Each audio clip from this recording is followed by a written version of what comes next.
Continuando con estas charlas, en esta cuarta charla, debo platicarles que culminada la revolución en lo general,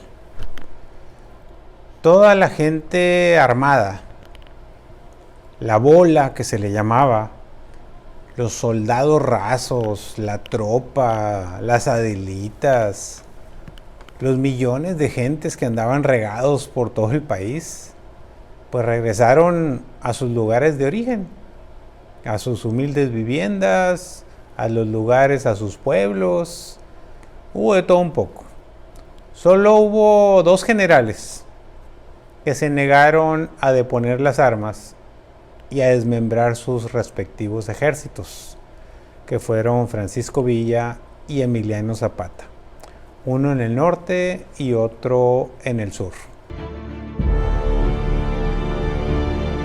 Sin embargo, ya vimos cómo Venustiano Carranza tuvo la habilidad de concertar de alguna manera con ellos un acuerdo que permitiese o que impidiera el ejercicio del poder del sistema político presidencial por el asesino y chacal Victoriano Huerta, quien con unos sicarios mató a Francisco I. Madero para hacerse del poder presidencial, que afortunadamente no le duró el gusto ni tan siquiera de llegar a 5 meses en el poder, en una historia negra de la democracia mexicana. Pero pues así era la época, era una época muy difícil y muy complicada. Y debo platicarle a usted que por lógica es de entenderse que después de 6, 7 años de estar peleando y luchando con rifles, con balas y con todo en todo el país, pues era obvio que quienes detentaban el poder público en México pues eran militares. Entonces da el inicio de los gobiernos militares que ganaron la revolución, los que ganaron la guerra, a los que conocemos como los revolucionarios, héroes de la patria que todavía son reconocidos y seguirán siendo reconocidos toda la vida por la historia de México, porque esa nadie la puede cambiar, por lo que hicieron en su momento. Ya había cuando menos, y lo platicamos en la segunda charla, si mal no recuerdo, ya había una guía a seguir.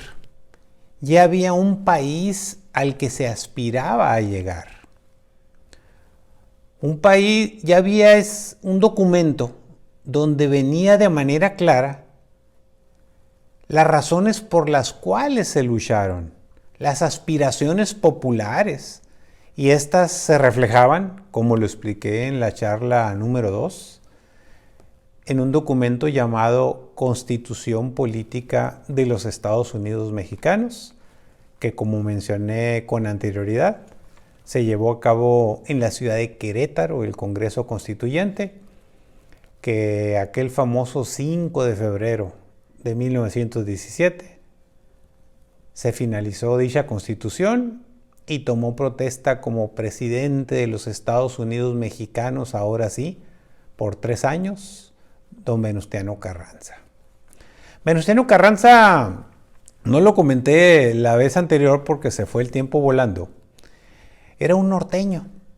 Ya dije que era abogado, era político, era un tipo preparado que fue alcalde, diputado local, senador, gobernador de su estado, secretario de Guerra y Marina, presidente de la República. Es decir, siguió toda la escalera habida y por haber en las épocas más difíciles y era un gran negociador.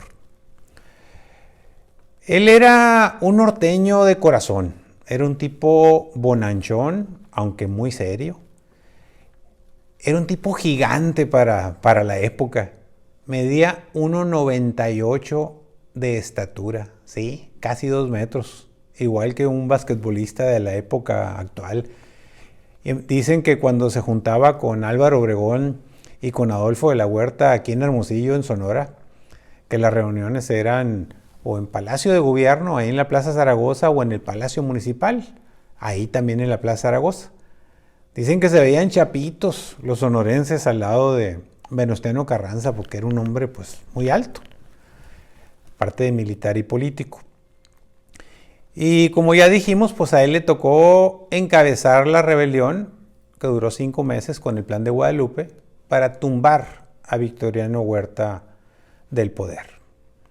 Con esto, Venustiano Carranza se culmina lo que conocemos como la guerra armada. Y entonces se pasa a una etapa diferente, pero nebulosa, complicada, como son todos los inicios de las revoluciones y de las transformaciones.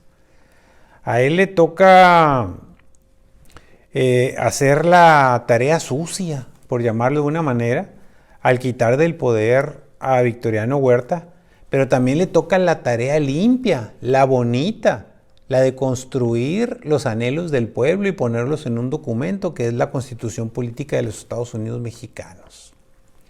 Sin embargo, como todo en la vida, ya que llegó a la Ciudad de México victorioso a Palacio Nacional, donde hoy está López Obrador precisamente, en ese palacio, no digo que en la misma silla, porque es obvio que la han cambiado muchas veces, pero la silla que ocupó Venustiano Carranza, tengo entendido que ahí está en el museo que está dentro de Palacio Nacional, donde están cerca de donde están las cosas de Benito Juárez y el primer constituyente y una serie de cosas. Empezó como todo, pues difícil, con un país quebrado, tronado, sin dinero, a empezar ahora, ¿cómo le hacemos? Imagínese usted el paquetón que agarró Venustiano Carranza como primer presidente de los Estados Unidos mexicanos. Pues los primeros que se le rebelaron una vez más, pues fueron Pancho Villa y Emiliano Zapata. Se negaron a disolver sus ejércitos y a deponer las armas. Y no solo eso, desconocieron la autoridad de Carranza como presidente. Pero como todo en la vida y en la política, Carranza no se quedó cruzado de brazos y buscó alianzas. ¿A que no sabe usted con quién? Con los sonorenses. Se alió con Álvaro Obregón, el general invicto de la Revolución Mexicana, y con Plutarco Elías Calles, un maestro rural que se mete de militar y termina como un gran estadista, constructor de instituciones en este país. ¿Qué tal? Sorpresas que nos da la vida. De manera tal que con este apoyo de Álvaro Obregón básicamente, logra Venustiano Carranza sacar adelante su gobierno. ¿Qué le tocó hacer como presidente de la República? Pues eran momentos muy difíciles, ya lo dije, pero básicamente una de sus primeras tareas fue instituir el municipio libre. Que existieran los municipios como primera autoridad para atender a cada ciudad en el país. Obviamente su labor más fuerte fue el iniciar la pacificación del país, porque había desgarriate por todos lados. Inició sin dinero la reconstrucción de la infraestructura de México dañada por la revolución. Acuérdense que se explotaban las vías del tren, se derrumbaban los puentes, se destruían las poquitas carreteras que había en el país, y todo eso había que reconstruirlo, porque fue una guerra normalita que estoy seguro que las nuevas generaciones, ni por aquí, los millennials no saben ni de qué les estoy hablando. La gran mayoría, lo más que saben de guerras, es lo que ven en la televisión, si es que lo ven, de los nazis y de Hitler y de cosas esas. Y hay muchos que desconocen que en México tuvimos una revolución social, la primera gran revolución social del siglo XX. Ya dije, con 1 millón de muertos y grandes hazañas. Por eso nos sentimos orgullosos de la gente que nos antecedió y de los sonorenses que hicieron posible el triunfo. A Carranza también le tocó intentar la reactivación de la economía en tiempos muy difíciles. Recordemos algo que ya he dicho antes. México siempre ha corrido con buena suerte, afortunadamente, en la política y en la economía. Él empieza en 1917 y empieza a caminar con esto que le estoy platicando en 1918.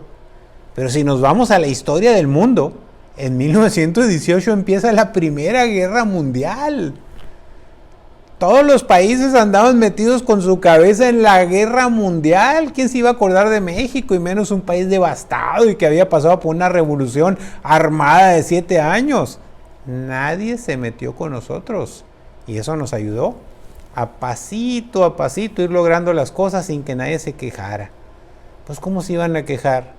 Con la hambruna, el desempleo, nadie tenía nada. La gente lo que andaba cargando eran sus propiedades, no había más. Y se inicia una tímida, lenta reforma agraria, al grado tal de que Venustiano Carranza es el primer presidente de México, cumpliendo ya con la Constitución, que le toca repartir las primeras 200,000 hectáreas de tierra, básicamente de haciendas que le quitan a los caciques muy cercanos a Porfirio Díaz, por allá por el centro de la República Mexicana, por el centro del país. Como todo, y no le estoy hablando del presente, le estoy hablando de 1919, la popularidad del presidente Venustiano Carranza se viene abajo al asesinar a Emiliano Zapata en 1919. Es decir, no tenía ni 2 años en el poder el pobre presidente, después de todo lo que había luchado y batallado. Y como Zapata y Villa se le oponen, pues estaban las cosas muy calientes, pues matan a Emiliano Zapata en 1919 y la popularidad del presidente Carranza se viene al suelo. En aquel entonces, y ya lo he dicho, su secretario estrella, su brazo derecho, su hombre más importante, el que se decía que sería el próximo presidente de México, era el sonorense Álvaro Obregón, quien lo hizo fuerte efectivamente y a quien se la debía. Pero la política es muy canija, tiene muchos recovecos. La política a veces no es lo que parece. Y lo que parece es una paradoja, pero es verdad.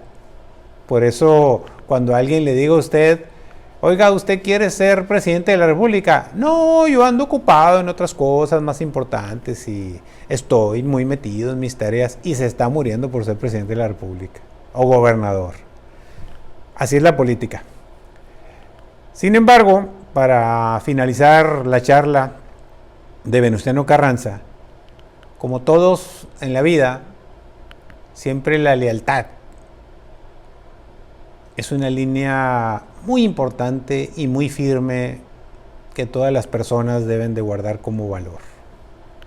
Él tuvo su debilidad y en vez de hacer a su hombre fuerte el sucesor a la presidencia de la República, se encaprichó, se le subió el poder, como dicen que se le sube a todos los que llegan a la silla presidencial.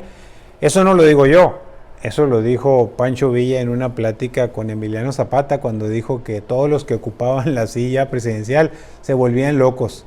Pero se refería a locos de poder. Sin embargo, se volvían locos.